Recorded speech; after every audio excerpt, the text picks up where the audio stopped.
बादशाह अकबर के दरबार में एक शेर आता है। शेर के साथ दूसरे राज्य के मंत्री भी आते हैं। शेर को देखकर सभी राज्य में हड़कंप मच जाता है और दरबार में भी यह बात बादशाह अकबर के पास जाती है। तो बादशाह अकबर उस आदमी को सम्मानपूर्वक बैठाते हैं और कहते हैं, क्या हुआ?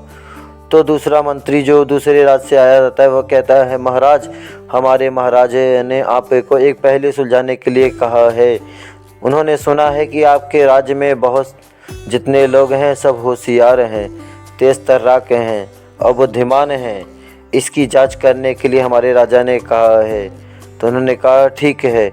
उनको बताया गया, पिंजरे में जो शेर है इसको बिना छुए बिना दरवाज़ा खोले बाहर निकालना है।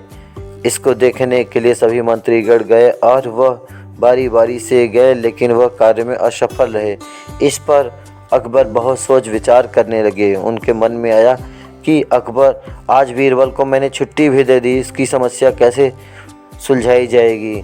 मन ही मन विचार कर रहे थे कि कुछ कार्यवश बीरबल वहां आते हैं। कहते हैं कि मेरा जो पॉकेट था यहीं पर छूट गया है, उसे मैं लेने आया हूँ, महाराज उसको दे दीजिए, कहीं पर होगा ढूंढवा के। तो महाराज कहते हैं, ठीक है, तुम्हारे पॉकेट मिल जाएंगे, लेकिन उसको पाने से पहले तुम्हें इस सुलझी को, जो उलझी हुई सुलझी है, इसको सुलझाना पड़ेगा। उन्होंने कहा, क्या? उन्होंने कहा कि ये जो शेर है इसे बिना छुए बिना पिंजड़े को खोले शेर को पिंजड़े से बाहर निकालना है। अब उनके भी पसीने छूटने लगे। उन्होंने कहा, यह असंभव है। यह सुनकर अकबर बहुत ही निराश होते हैं। फिर उनका जो दूसरे देश से मंत्री आया था यह सुनकर बहुत हंसने लगता है कि आपके राज्य में बहुत बुद्धिमान लोग हैं, लेकिन एक छोटी सी पहेली को सुलझा नहीं पा रहे हैं, इनके पसीने पसीने छूट रहे हैं।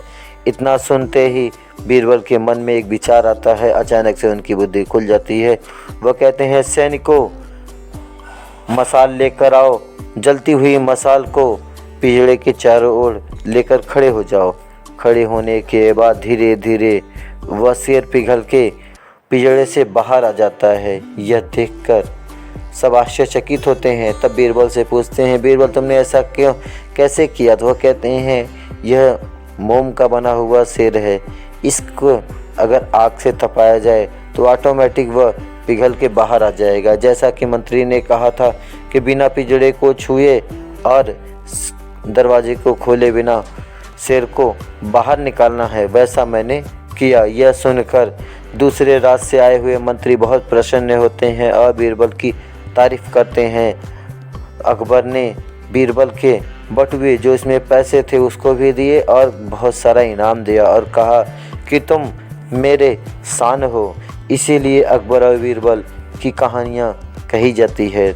मोरल ऑफ दिस स्टोरी, अगर हम शांति से सोचेंगे समझेंगे, किसी भी समस्या का समाधान किया जा सकता है, किसी भी पहेली, किसी भी प्रश्न का उत्तर दिया जा सकता है। तो फिर मिलेंगे एक नई कहानी के साथ। Thank you for watching this video को लाइक, सब्सक्राइब और शेयर करना न भूलिए।